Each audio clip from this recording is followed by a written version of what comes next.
Deputado Eduardo, é um prazer mais uma vez falar com o senhor. Eu não sei se o senhor viu o que o Ciro falou agora há poucos momentos, mas foi uma entrevista do jeito que o Ciro dá a entrevista, né? Ele não só xingou o seu pai, xingou o senhor com palavras realmente agressivas, porque ele acha que também esse discurso do seu pai hoje de manhã foi uma agressão à democracia. O senhor deu o senhor participou ontem, não sei se foi por rede social ou não, dizendo que o momento agora não é para cachorro latir. Inclusive o Ciro chamou o seu pai de cachorro, inclusive aqui, entendeu? E uma série de coisas. Foi... Desculpe interromper o senhor. Não, pode ficar à vontade, pode falar. É que tá dando um delay aqui, eu achei que o senhor tivesse parado de falar e eu ia começar. Mas enfim, vindo do Ciro, da Atena, elogio. Eu acharia estranho se uma pessoa que é ele, o irmão dele, tão envolvido com tanta maracutaia, uma história de passado sujo, né? O irmão dele famoso, agora por jogar um trator para cima de policiais militares, com uma maneira de solucionar, né, aquela greve, eu ficaria surpreso realmente se ele estivesse nos elogiando. Mas vindo dele já é normal, eu já estou no nível de dar risada. Eu acho que o Ciro é a carta fora do baralho. Boa sorte, Ciro, para daqui a 2 anos aí na eleição presidencial, quem sabe o senhor consiga um pouquinho mais de votos.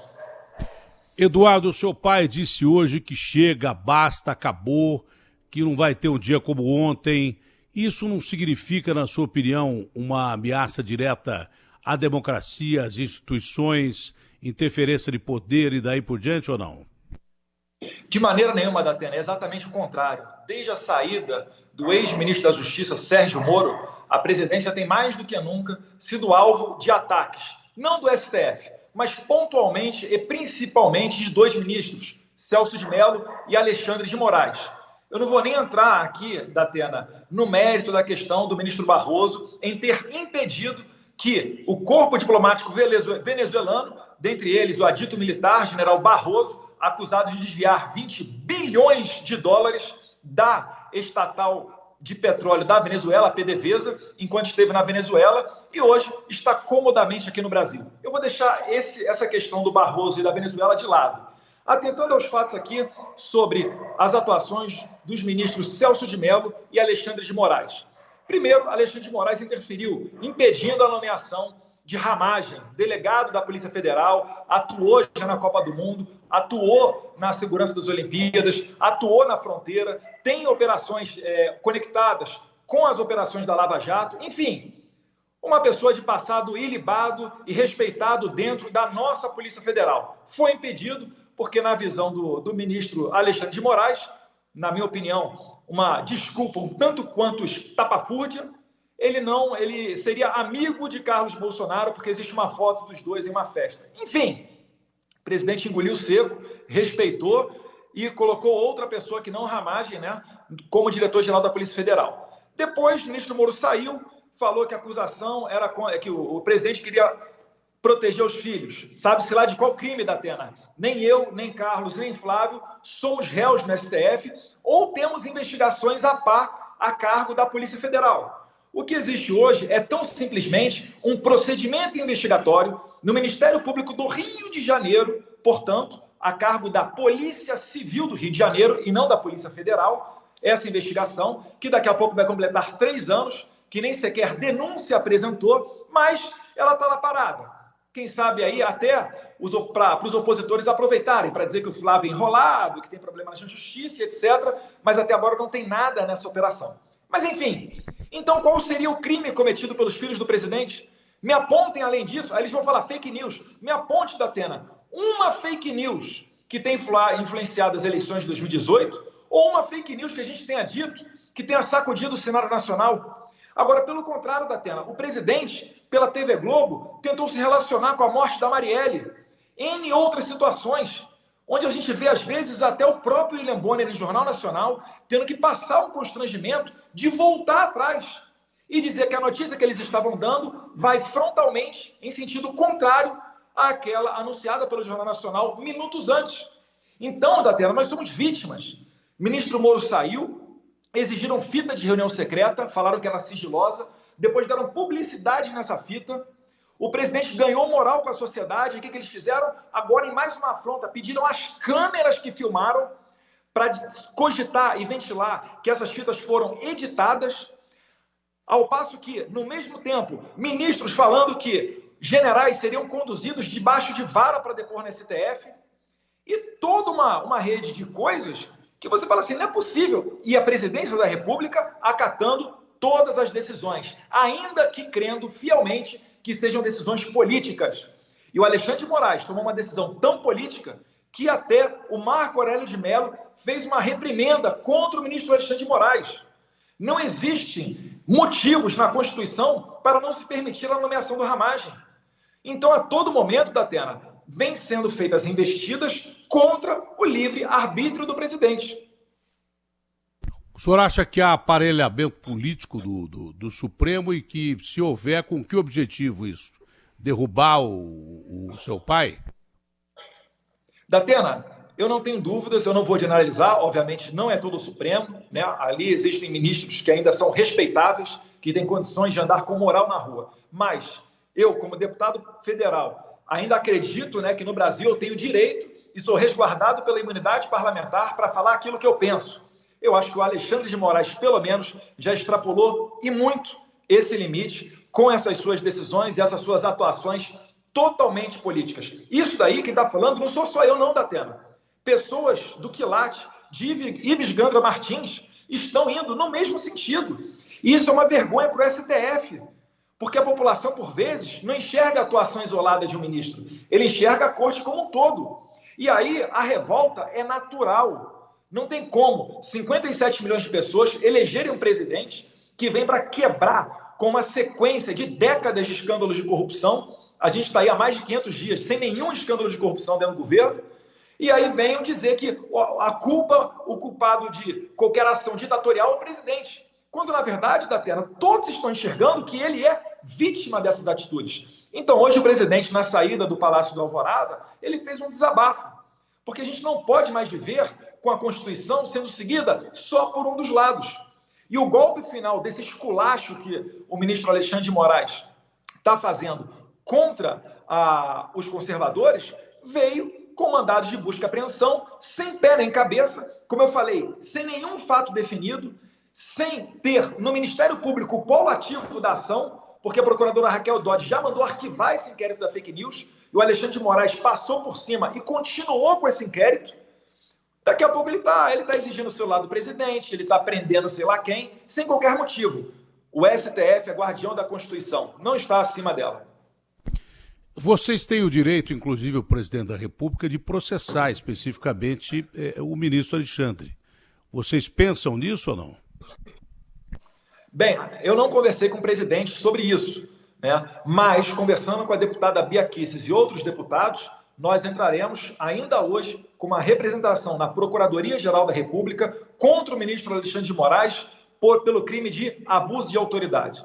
E, ao mesmo tempo que ontem outros deputados protocolaram o impeachment de Alexandre de Moraes. Realmente ele está destoando da atuação que se espera de uma Suprema Corte. A representação vinda de um filho do presidente, ela tem um outro peso. Também pede o impeachment do presidente, do ministro Alexandre? Datena, em que pese eu não ter assinado, eu só não assinei essa representação pelo impeachment de Alexandre de Moraes ontem, porque eu não tive a oportunidade. Mas, se for possível, eu entro ali como coautor. Olha, ontem o senhor deu uma declaração, eu não me lembro bem, o Garrafa, está no ponto a declaração do Eduardo aí? Tá aqui, tá na mão. Eu estava assistindo o senhor aí da tela, junto com o Sakamoto, eu ouvi a declaração. Então o senhor viu a entrevista do Ciro também? O senhor viu a entrevista do Ciro? Eu peguei também? O finalzinho, mas o Ciro é muito palavreado, né, Datena? O Ciro não dá nem para argumentar, ele só fica xingando, ele não entra no debate das ideias. Bom, então tá. Essa declaração que o senhor deu ontem, não é? Que a questão não é de que vai haver ruptura, é quando vai haver ruptura. Mais uma colocação do senhor, seu pai, hoje de manhã, quando ele disse assim, olha, mesmo que gente do meu meio, só pode ser o meio militar, queira extrapolar contra a democracia, eu não permitirei isso. E quando o senhor fala que a ruptura está próxima, os militares em algum momento estariam pensando em dar um golpe no Brasil ou não? De maneira nenhuma, Datena. Você não escuta esse tipo de conversa no meio militar onde eu circulo e nem dentro do governo federal. O governo está apenas querendo se defender, Datena. Como eu falei, o senhor já imaginou, Datena? Vamos fazer uma reflexão aqui. Imagina se, de alguma maneira, o presidente ou alguma investigação pede o celular de um ministro da Suprema Corte e fala que o ministro da Suprema Corte vai ter que entregar debaixo de vara. E então pegam-se reuniões secretas do STF, dizendo-se sigilosas, e depois explanam publicamente essa reunião. Será que o STF reclamaria? Óbvio que sim. Restaria configurado uma total intervenção de um poder dentro do outro. E um dos princípios basilares da nossa Constituição e da nossa ordem democrática é exatamente a harmonia entre os poderes. E vale lembrar que o Congresso Nacional, e eu não vou entrar no mérito das questões, já deu recados ao STF quando, por exemplo, o presidente do Senado, Renan Calheiros, não recebeu um oficial de justiça que queria intimá-lo sobre um processo do STF, ou o presidente Marco Maia, que, desrespeitando uma decisão, salvo engano, até do ministro Marco Aurélio Mello, nomeou um deputado X ao invés de nomear o deputado suplente Y, que era a ordem do Celso de Mello, para que o presidente da Câmara, Marco Maia, o fizesse naquele momento. Então, a gente não quer chegar nesse momento da tela. Ninguém deseja esse tipo de conflito. Mas o STF, não o STF, perdão mais uma vez, desculpe-me, o ministro Alexandre de Moraes e o ministro Celso de Mello, eles estão esgarçando essa corda. Eu acredito que é um momento para eles refletirem, terem serenidade, porque, na verdade, muita gente acha que existe uma arquitetação, seja tudo arquitetado, um gabinete do ódio, de tanto repetir essa mentira, ela acaba ficando como verdade na cabeça de algumas pessoas, mas nós não temos controle sobre as massas da Atena. Por vezes, eu mesmo sou criticado pelo meu próprio público. Não existe isso de gabinete do ódio, uma milícia montada e etc. Isso daí tudo é falácia, é guerra de narrativa para tentar alcançar os objetivos deles. E as pessoas que falam que existe gabinete do ódio e pedem o impeachment do presidente por conta disso, pouco ou nada falavam, né? Fechavam os olhos quando o Brasil era assaltado pela velha política que a gente sabe. Quando o seu pai, algum tempo atrás, chegou a afirmar que havia informações claras do serviço secreto de que seria engedrado, ou estaria sendo engedrado um golpe contra ele, até que ponto as informações eram corretas ou não? Datena, eu não me recordo dessa declaração do presidente. O que eu me recordo e que eu vi parecido com isso foi na reunião ministerial, ele falando que colegas policiais haviam alertado a ele que poderia se tramar uma operação contra o Carlos Bolsonaro no Rio de Janeiro para se plantar ali provas de crime que não foram cometidas pelo Carlos Bolsonaro. Esse era um receio que havia, e por isso é que o Jair Bolsonaro ele não pediu ao Moro que o blindasse. Ele pediu ao Moro para que prestasse atenção nessas situações para que o presidente não fosse chantageado. Então, essa que foi a questão toda. O jogo do poder da Atena, ele é cruel. Não engane-se você que está nos assistindo, achando que tudo vai ficar, não, é só dentro da lei, etc. As pessoas fazem, às vezes, o diabo para chegar no poder, nas palavras de Dilma Rousseff, só para relembrar um pouquinho.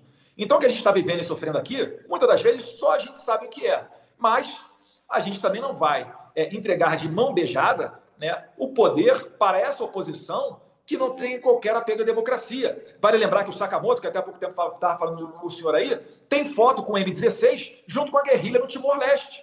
Vale lembrar que ele tem um grupo chamado Blog Prog, que faz parte também da agência pública, com 54 replicadores de pessoas, replicadores da imprensa, onde eles pautam boa parte da imprensa nacional. E a isso, ninguém fala gabinete do ódio, ninguém fala rede de fake news. Agora, tentam achar pelo em ovo para exatamente acusar nós, que conseguimos ganhar uma eleição praticamente na internet, tendo o apoio voluntário dos brasileiros.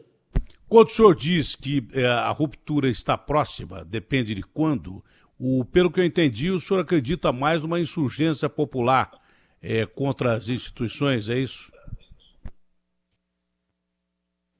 Datena, isso pode ocorrer se determinados ministros do Supremo Tribunal Federal continuarem a esgarçar, a procurar instabilidade, a provocar e a interferir em outros poderes.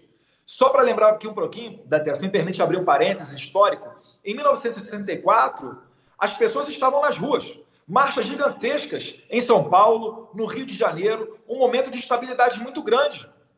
Tá certo que os generais foram eleitos, mas os militares só entraram em ação depois do clamor popular. Ninguém está querendo que isso aí se repita, e eu acredito que hoje em dia não existe espaço para que se repita isso que ocorreu em 64. No entanto, as pessoas que não conseguem enxergar dentro do STF, Justiça, ou dentro do Congresso Nacional, instrumentos para reverter esse tipo de desarmonia entre os poderes, elas se abraçam no artigo 142 da Constituição. E aí eu vou me valer mais uma vez aqui das palavras de Ives Gandra Martins, onde ele diz que o poder, entre aspas, moderador para restabelecer a harmonia entre os poderes não é o STF, são as Forças Armadas, que vêm, botam um pano quente ali, zeram o jogo e depois volta o jogo democrático de novo. É simplesmente isso. Por exemplo, a democracia, o princípio básico democrático é o equilíbrio entre os poderes. O senhor está alegando claramente que não há esse equilíbrio e que há aparelhamento político do Supremo. Se o Supremo defender, como o presidente Bolsonaro está blindando o ministro Weintraub com até habeas corpus preventivo, se o Supremo bater o pé e defender, obviamente, o ministro Celso de Mello e o ministro Alexandre, que são alvo das suas acusações e do presidente da República, a gente não vai estar numa crise institucional, deputado? Sim, Datena, mas olha só, o habeas corpus é um instrumento que é aberto para todos os brasileiros. Por que ele não pode valer para o ministro da Educação? Por que o ministro da Educação seria uma blindagem, uma manobra? Não, ele é tão cidadão quanto eu e quanto qualquer pessoa. Pode não, eu não citei como manobra, eu citei como um estamento jurídico aceitável. Não foi essa a pergunta. A pergunta é se houver resistência por parte do Supremo em relação a aceitar que há aparelhamento político, e acho que vai haver, com o ministro Alexandre e com o ministro Celso de Mello, se não está aberta aí uma ruptura institucional grave para o país. Essa é a pergunta. Datena, esse tipo de... Desculpa, então, eu interpretei errado a palavra do senhor. O Weintraub fica em segundo plano aí. Não é questão do Weintraub, fica em segundo plano. Mas esse tipo de coisa, eu não tenho como me posicionar, né? Só se ela vier a se verificar, se ela vier a ocorrer, aí na hora vai ser feita, vai se verificar também as medidas a serem tomadas, né? E quem vai responder com relação a isso não sou eu. Certamente será o governo federal. Mas retornando um pouquinho, se me permite, Datena, falar um pouquinho do Weintraub, que crime que ele cometeu para ele ser conduzido ao STF, para que ele venha a sofrer esse tipo de constrangimento? Ora, quem deu notoriedade a uma reunião secreta dentro do governo foi o próprio STF. E pasmem, quando saiu a fala do ministro Weintraub sobre o STF, a popularidade dele só aumentou. As pessoas agora estão começando a pedir Weintraub para governador de São Paulo. Tamanho é o descrédito da Suprema Corte, de maneira geral, junto à sociedade. Porque a Suprema Corte, muitas das vezes, ela tem invadido não só a competência do presidente da República, mas também a competência de legislar do Congresso Nacional.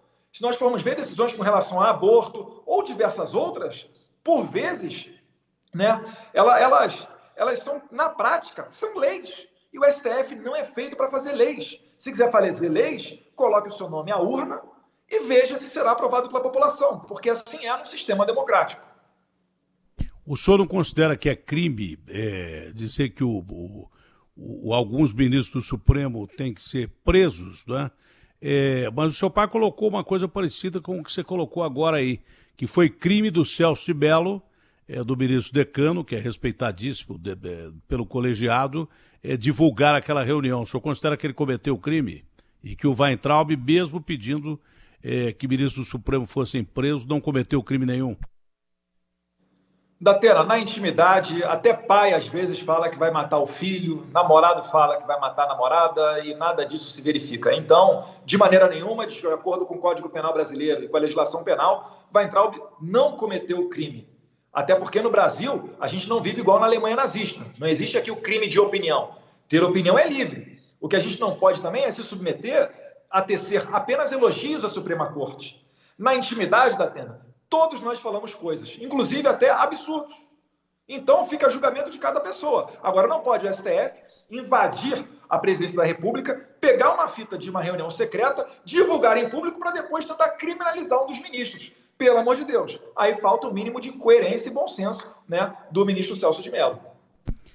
O senhor acha que ele cometeu crime? O seu pai dirigiu praticamente para isso, que crime é quem liberou a fita. Olha, se estão acusando o ministro Abraham Weintraub de ter cometido um crime pela fala dele, certamente ele não teve culpa na divulgação disso. Inclusive, o ministro Weintraub nunca repetiu essas palavras numa entrevista pública, porque ele respeita, muito provavelmente, a Suprema Corte. Então, eu acredito que... Eu vejo algumas pessoas falando que poderia ter cometido ali um abuso de autoridade. E, ao pé da letra, essa interpretação ela não é descabida, não, Datena. Se olhar a letra da lei certinha, quem dá publicidade a ato que é sigiloso, incorre num crime. E vindo de um funcionário público, isso pode incorrer, sim, em abuso de autoridade. Eduardo, você tem uma linha de raciocínio clara e muito fácil da gente entender, você fala fácil, você tem um pensamento político que as pessoas gostem ou não, é o seu pensamento político e você não arreda pé disso, em momento algum. Nós estamos num momento grave de uma pandemia, né?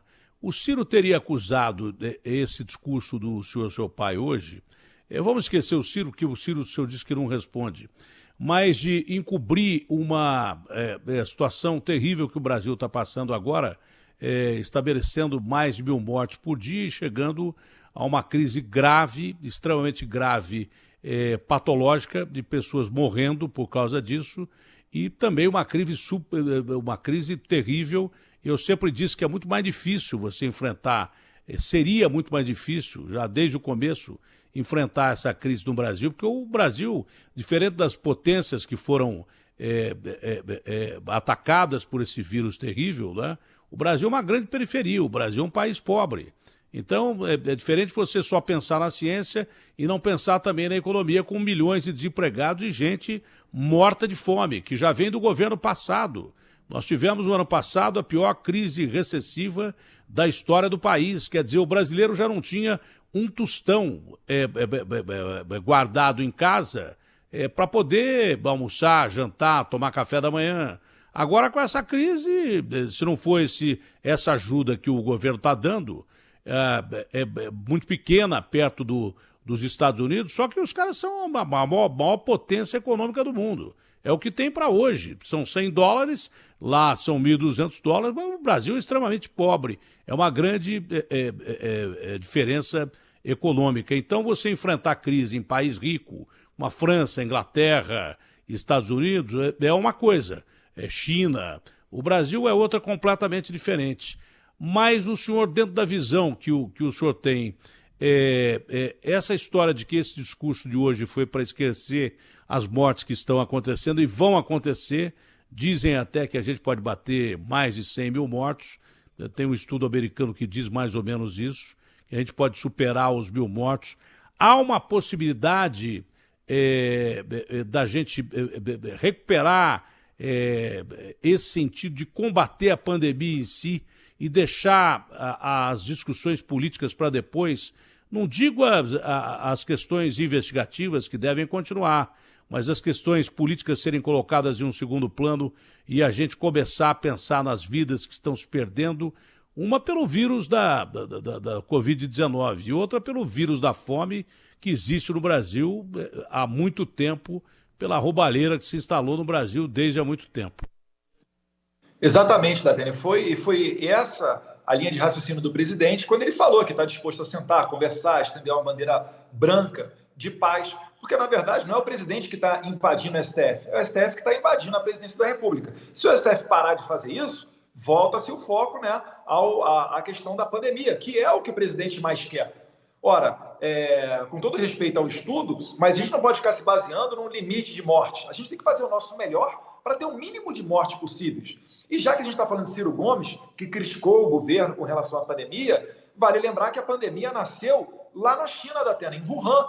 E o médico que quis denunciar essa pandemia, ele acabou sendo preso e depois morto. Oficialmente ficou sendo como morto por Covid, mas a gente sabe que lá as informações nem sempre são fidedignas, porque não existe uma imprensa livre, sequer existe Twitter, Facebook e WhatsApp lá na China.